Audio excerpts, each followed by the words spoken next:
if you can confidently say you've maximized the 99%ers, you can show me that you're sleeping 7 to 9 hours of quality per night, that your nutrition is on point, tracked, and you know exactly what's in your food, you don't eat out, you don't have anything processed, and then your training is consistent 5 to 6 days a week on point with good pre and post workout recovery, it's like then and only then should you be considering 1%ers like the sauna, the ice bath, the moon boots, the massage therapy guns, and anything like that. It's people go to them, like you said, because they're sexy, because it's easy, because it's in front of them, and because people have been sold or bought into the idea of that improving your recovery. But at the end of the day, going to bed 30 minutes earlier is going to be way more beneficial than having a long sauna before bed. Welcome back to episode 22 of the Unbound, Unplugged podcast. Today we're going to look at consistency over complexity.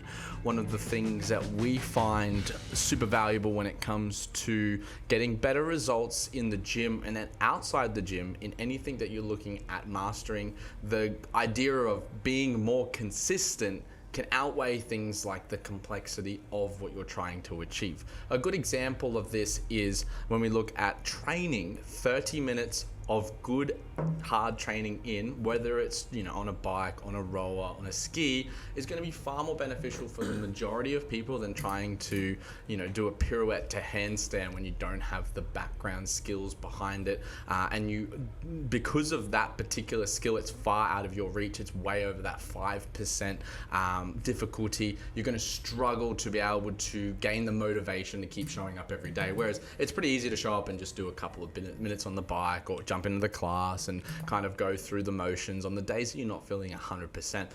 Michael, we're going to talk about consistency, but first off, what are some of the things that you see from the average person here at Unbound when it comes to trying to be more consistent and some of the things that they fall short on?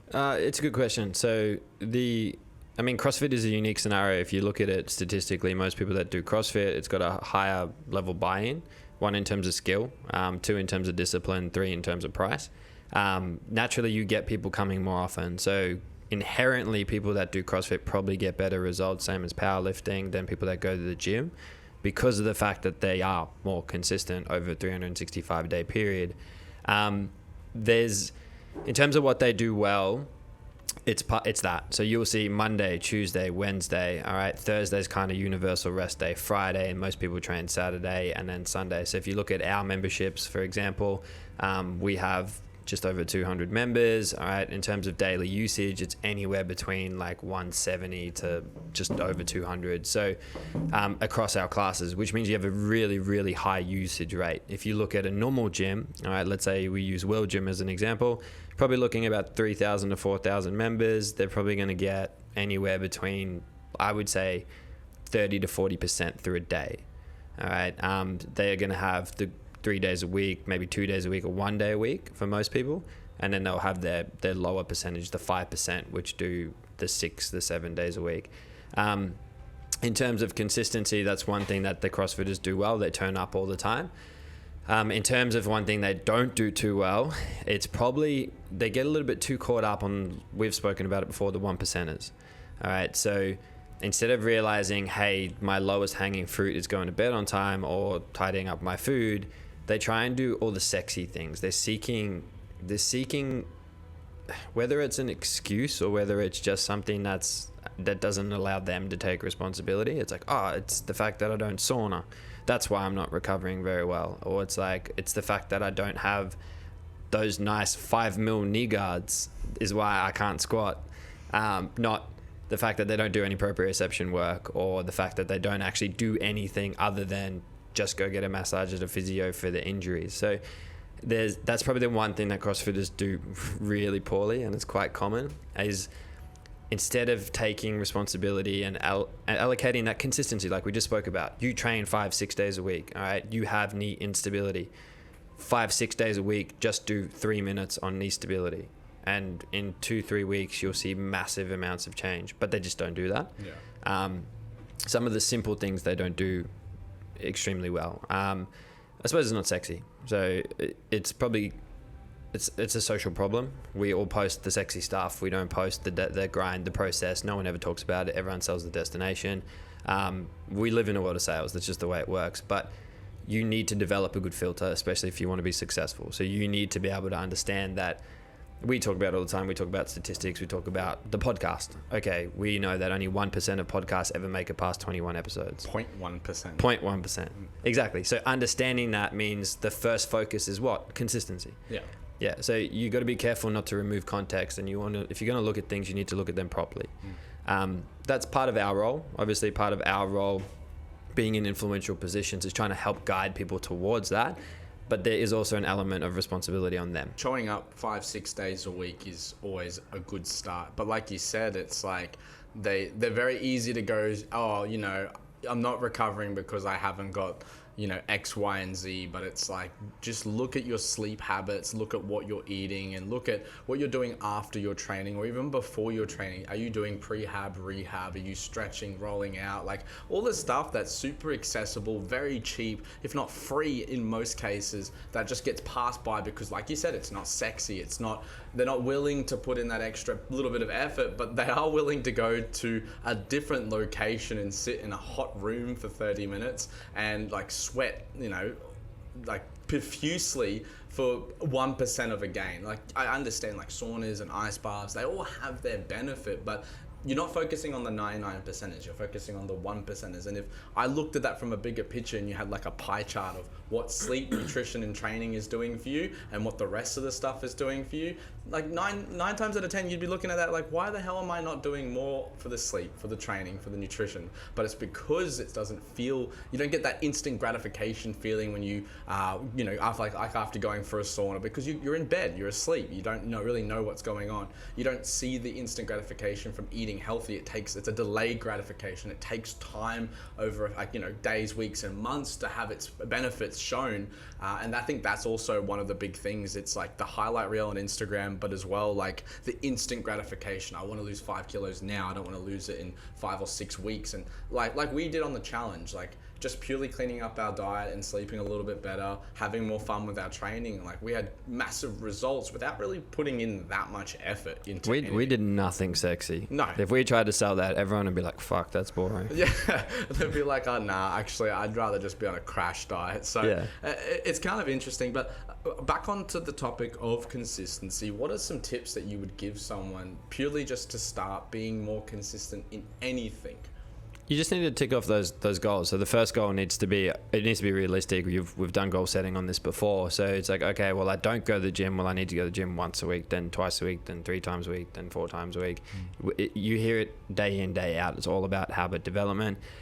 If you really are struggling with that, it's probably something to do with your social group, where your social group, there's something to think about. So it's like, okay, if I'm saying I'm going to go to the gym, and we've all experienced this when we go to a party or something, and I'm going to go invest 5 or 6 days a week at the gym, and then you go to an event, and people are now giving you crap about that. They're like, oh, you're so addicted to the gym, that can't be healthy, rah-de-rah-de-rah, while they're sitting there sipping on their margarita, or they're sitting there eating their Doritos and double dipping. And it's like, it's just, you probably want to separate yourself from that, because you are now working on yourself, but they're calling you out for it. And don't get me wrong, like call out culture it's important. We do need it because it does set boundaries and guidelines and help influence things, but it's got to be in a positive way, and that's not positive. Yeah. Like, especially when you look, we have an obesity epidemic, like, and people going and because it makes them feel better. So it's like, this person is now investing time in themselves. They're becoming more consistent. They're starting to look better, like have more energy, be a funner person to be around. My advice is you maybe just need to separate yourself from that. So try and be aware of it. If you do see it happening, just find a new group of friends. There's plenty of fish in the sea. Yeah, and sadly that does extend to family members as well. A lot of the time, family is a big influence for being consistent, especially with nutrition and training. It can be hard to, eat healthy when every time you go to mum's or go to dad's, they're cooking up a huge feast or making something that's genuinely quite unhealthy, and they're like expecting you to eat it, and you bring out your Tupperware container full of your pre-made food, and they get up you, or they like you said, call you out, and I'm not saying like just completely cull your family and be like, see you later guys, not, don't agree with your opinions, but then limiting the amount of exposure you have to those type of people, and then looking at your friend group and seeing, okay, are these the 5 people that are actually bringing me up or aligning with my goals, or maybe we've got different goals now, maybe I need to find a new 5 people who will give me that motivation, because it is probably a lot easier that when you're in an environment that people want to achieve whatever you want to achieve. If it's they want to get fitter, they want to make more money, that you're going to become the 6th person who does that in that environment. But it works the same way around. If you're hanging around with 5 people who like eating Doritos on a Saturday night watching footy, you're going to be the 6th person who's going to be in that TV watching, yelling and not achieving the goals you want to achieve. Finally, on this topic, what are the stuff that people should avoid worrying about? The 1%. It's not enough bang for your buck. Yeah. So you're investing time there when you should be doing it elsewhere. Precisely. Yeah, it's the old conversation. If I give you $100, you give me 101, but I give Jess 100, she gives me 200. It's like it's chalk and cheese. It's definitely the saunas. I think the big thing I'm on, people just need better filters. Like they just don't ask enough questions, and they just look for distractions. They do things that are trendy, but they don't realize like that's what makes you susceptible. Like we talk about. For example, like we talk about con artists, how much money people get out of people by conning them. But it's not the con artist's fault. It's your fault for falling for it. Like not having a filter and realizing like, hey, this is a scam. Yeah. Like I'm getting nothing out of this. Like just look at news. Like who reads the bottom lines of the news article? No one. Who reads the heading? Everyone. And where do they get their context from? Just the heading, but all the context is in the last paragraph. Yeah. So it's like it's just behavior. So I do think people need to pay attention to that. Take a little bit more responsibility. Don't be afraid to pivot and change those things. So it's like no one cares if you try it. Like go buy the jaws the size of the thing that they're selling at the moment. See if you can get that chiseled square jaw. I would love to give you some shit walking around chewing it, but it's just like try those things, but then if it doesn't work, just move. Like I think you need to be careful not to get bought into it and overinvest. You look at like the investment in saunas and things like that. Like a lot of people, it's those nice to haves. It's almost like these humble brags, but it doesn't mean anything. It doesn't change anything. They're still the same person. They're maybe still not getting the same results. Like just by doing those things doesn't mean you're going to be the person that you maybe are looking up to. Try and pay attention to some of the smaller behaviors that you see. So everyone idolizes someone. Everyone has some position of influence. Everyone is getting their information from someone else. No one is original anymore. Look at the music industry. No one is writing their own songs. Yeah. Like they're writing their own songs, but it's all rehashed versions of old songs. Yeah. So we're just in that era where that's just reality. Like everything is kind of cycling back through. So there's plenty of evidence there where we can dig into it and we can go, okay, is this worth my investment? No, probably not. Am I ticking all the boxes? Oops, there's some bigger, like lower hanging fruit that I can go and do. Like we don't really see anyone sitting down, stretching after a class or cooling down. Like who goes and does a 5-minute cool down? No one. You and I were the only ones who did it the other day. Yeah. Everyone else was just lying on the floor. And it was a hard workout, but it's like, but then out of that group, how many people will be talking about us bars? No, yeah, exactly. The majority of them. And that's my thing. It's like if you can confidently say you've maximized the 99%, as you can show me that you're sleeping 7 to 9 hours of quality per night, that your nutrition is on point, tracked, and you know exactly what's in your food, you don't eat out, you don't have anything processed, and then your training is consistent 5 to 6 days a week on point with good pre and post workout recovery, it's like then and only then should you be considering 1%ers like the sauna, the ice bath, the moon boots, the massage therapy guns, and anything like that. People go to them, like you said, because they're sexy, because it's easy, because it's in front of them, and because people have been sold or bought into the idea of that improving your recovery. But at the end of the day, going to bed 30 minutes earlier is going to be way more beneficial than having a long sauna before bed. I get it. Like there's benefits, the human growth hormone, and you can put all the scientific studies behind it, but sleep is just going to outweigh that every day. But just remember, when you do that, it's in isolation. Yeah. And reality is like, okay, like the low GI, high GI debate. All right. Yeah, low GI, high GI, like it exists. The way it affects you does exist like that. It's true. It's factual.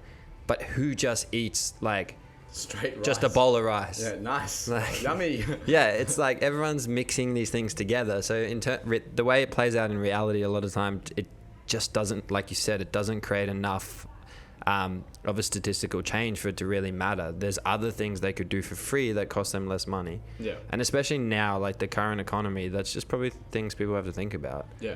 That like, extra bit of sleep is going to be way cheaper and more beneficial than buying into that membership that gets you that sauna. Yeah, well, you'll hear people complain about the fact that like cost of food is going up, but then they go buy a sauna, and it's like there's no balance, and yeah, and that's really what I was trying to hit on the head with this topic was consistency in the right things will always dominate complexity, even if they are right. Like I said, if you maximize the 99%ers, you're more than welcome to go try some 1%ers because you're already doing all the right things, and that's just going to put you further in the right direction. But if you're not doing the main big ticket items, what's the point? Yeah, there's an analogy they use in business, and it's you're going to get outworked on an hourly basis, you're going to get outworked on a daily basis, you're going to get outworked on a weekly, a quarterly, and a yearly basis. But over a lifetime, you need to outwork everyone. So if you look at the inverted curve of performance, effort, hours that go into things, you're always going to have someone who peaks. So there's going to be a certain day where someone is just like, they're just running hot, all right, and they're just getting a shit ton done. But then they're probably for the next 7 days not really doing anything. And it's that guy who's just chipping away, who's consistent, who's going to be the one who ends up with all the money. Yeah, precisely. And I think that's a good place to leave this podcast. This will cover episode 22 of the Unbound Unplugged podcast, consistency over complexity. Leave your comments down below and what you want to hear on the next